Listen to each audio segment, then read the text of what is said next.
Então, continuando com nossa explicação introdutória de evolução, né?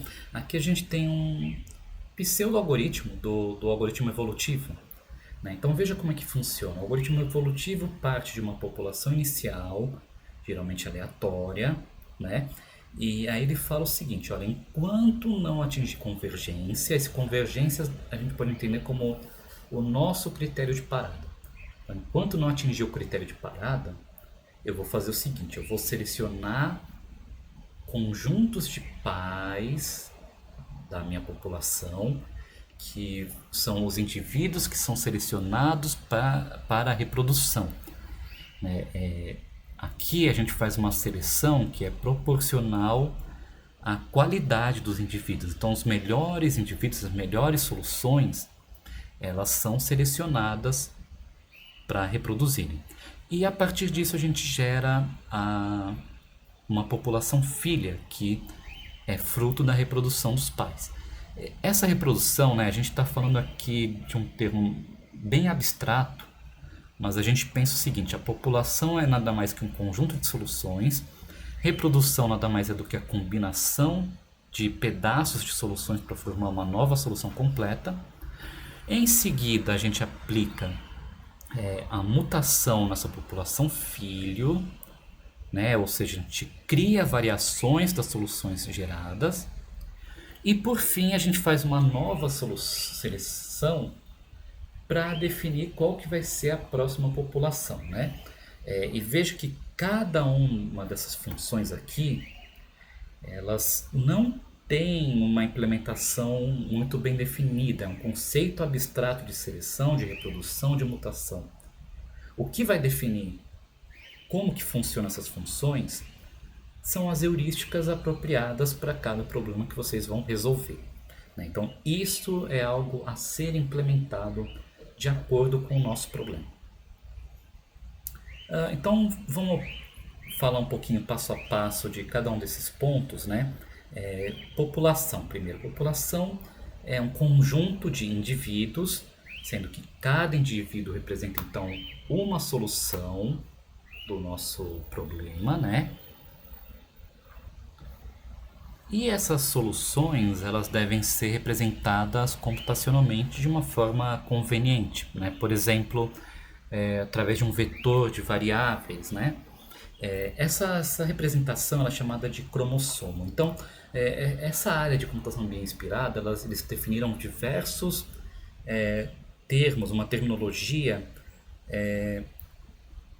traçando um paralelo entre a área de busca e otimização e a biologia, né? Então, eu tenho que cromossomo nada mais é do que representação computacional de uma solução, indivíduo é uma solução e população é um conjunto de soluções, né?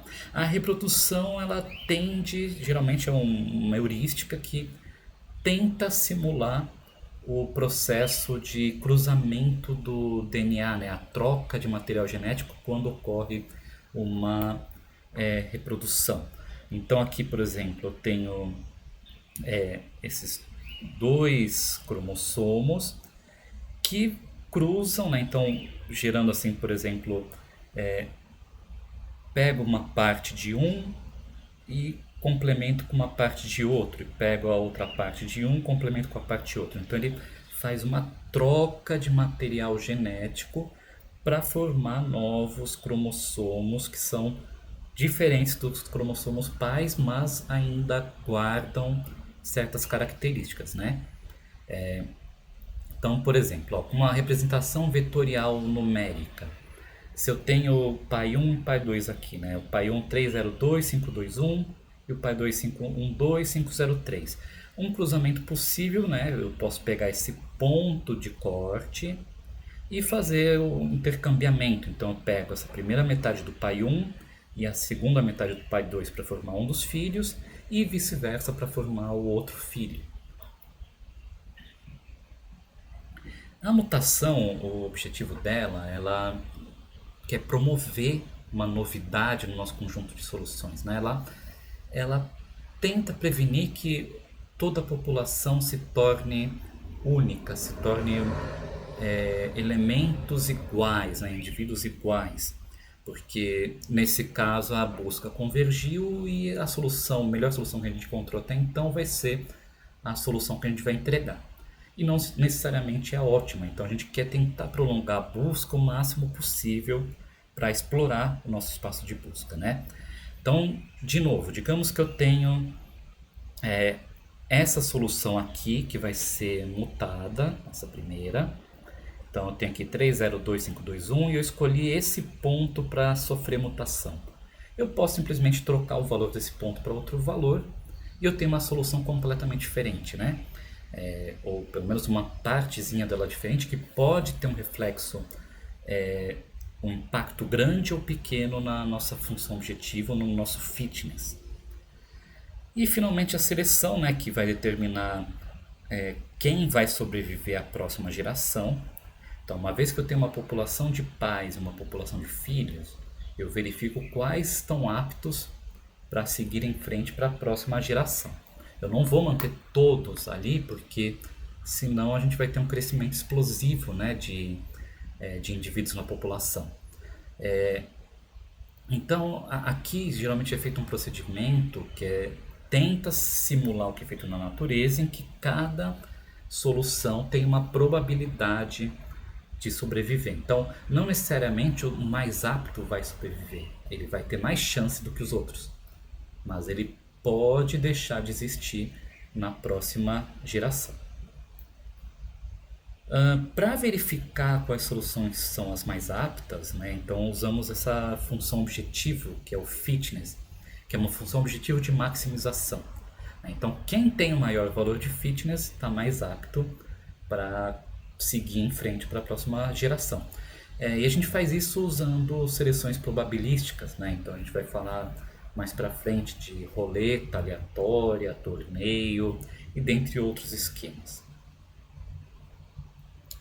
E finalmente, só então para elaborar um pouquinho mais, aqui na parte de computação evolutiva, pelo menos, a gente tem essa taxonomia, né, de 4 algoritmos principais da computação evolutiva, que são os algoritmos genéticos, que foram propostos inicialmente por Holland, e tem o objetivo inicial de estudar os fenômenos de adaptação.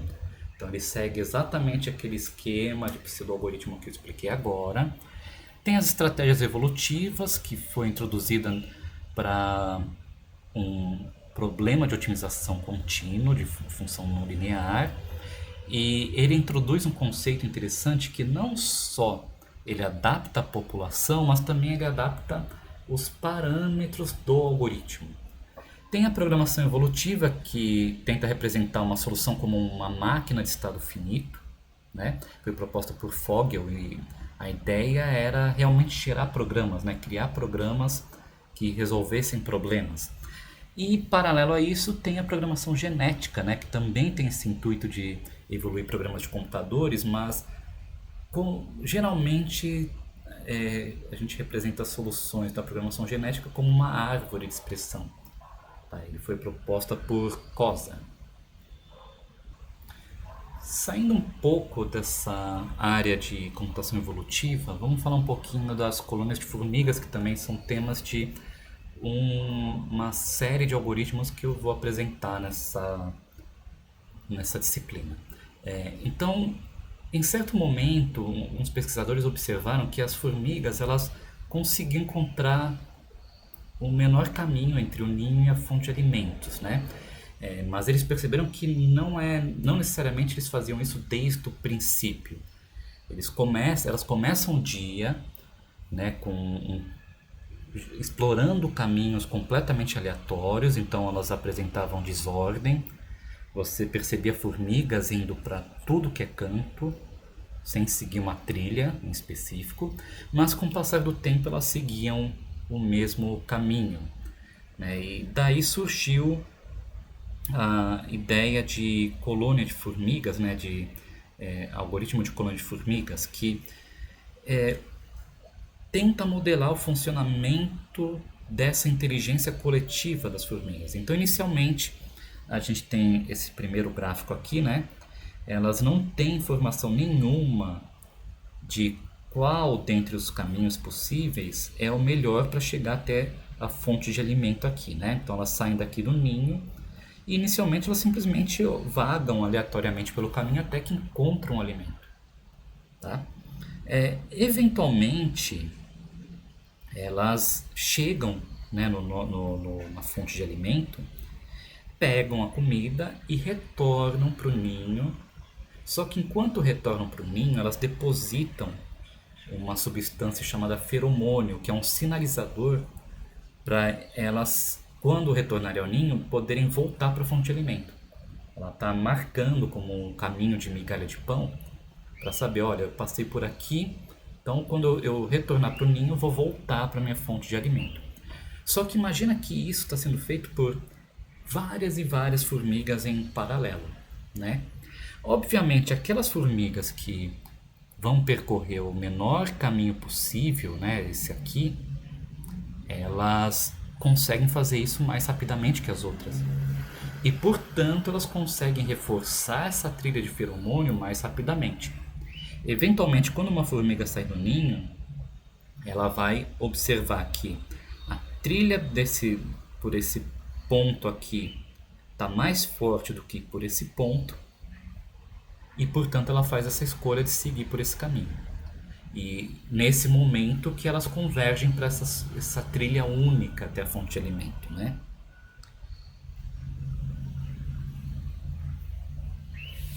O algoritmo de otimização por clone de formigas ele é extremamente simples, né? Tão simples quanto a computação evolutiva. Então a gente tem o mesmo formato de que repito enquanto eu não chego na convergência, enquanto eu não estabeleço o critério de parada. E aí para cada formiga eu construo uma nova solução. Então é um algoritmo construtivo, usando a informação de feromônio e qualquer outra informação que eu tenha disponível do meu problema. E aí, baseado nessa solução, eu atualizo a minha trilha de feromônio. E repito, né? Repito isso até que eu comece a gerar sempre a mesma solução. E eu falo que é essa solução que eu vou dar de resposta que é a melhor solução. Para construir uma solução, a formiga ela não tem um algoritmo determinístico, ela segue um algoritmo probabilístico. Então ela fala o seguinte, olha, a probabilidade, dado que a minha última escolha foi o ponto X, e a probabilidade de a partir desse ponto X eu ir para o ponto Y, ela é proporcional ao feromônio de XY e uma métrica de qualidade desse trecho de solução XY, né? E a atualização de feromônio ela é baseada na qualidade, ela é proporcional à qualidade da minha solução construída, né? Isso a gente vai ver com mais calma mais para frente, que é só para ter uma intuição de como que funciona e como que esses algoritmos são extremamente simples e mesmo assim funcionam tão bem. Aqui tem alguns vídeos, né, com ilustrações sobre esses algoritmos, né, tanto a parte biológica quanto a parte algorítmica, né, então vale a pena dar uma olhada depois com calma. Uma outra fonte de bioinspiração também é o cérebro, né? Talvez seja uma das fontes de inspirações mais antigas da área de sistemas inteligentes. Afinal, quando a gente estava... quando a área de inteligência artificial estava sendo construída, os pesquisadores inferiram o seguinte, olha, qual é a fonte da nossa inteligência? É o cérebro. Então vamos tentar modelar o cérebro num computador e o computador vai aprender sozinho, né? A gente sabe que por enquanto não é bem assim, a gente ainda não entende bem como é que funciona. Então, não necessariamente a gente atingiu aquela inteligência artificial que a gente gostaria, mas tem algo de interessante na inspiração do funcionamento do cérebro, né? Então a grande pergunta é, se eu consigo simular o funcionamento dele no computador, o computador vai aprender também. E as redes neurais artificiais, então elas modelam esse aprendizado através de um grafo de processamento que simula a informação sendo processada entre os neurônios, né? Então é algo desse tipo aqui, que cada bolinha é um neurônio e essas setinhas representam o fluxo de informação que é passado de um neurônio para o outro. E isso forma um modelo de computação. A grande sacada é, eu tenho que encontrar os valores de pesos para essas arestas de tal forma que ele cumpra a tarefa que eu gostaria, né? Que ele tenha a saída desejada para certas entradas. E uma rede neural ela aprende através de exemplos, né, de entrada e saída. Então ela observa uma entrada e emite uma saída que, que ela julga ser a correta. Se for correta, ótimo. Se for incorreta, ela então ajusta os parâmetros da rede para que ela consiga acertar na próxima vez que for apresentada aquela entrada. Então, uma das formas de fazer isso para aquele modelo apresentado de rede neural é através da retropropagação, que é na verdade uma regra da cadeia para calcular o gradiente dessa rede. Então aqui também tem alguns vídeos que vocês podem assistir falando mais sobre redes neurais para quem tem interesse. E no próximo vídeo vou apresentar algumas aplicações, né, desses conceitos na área de engenharia.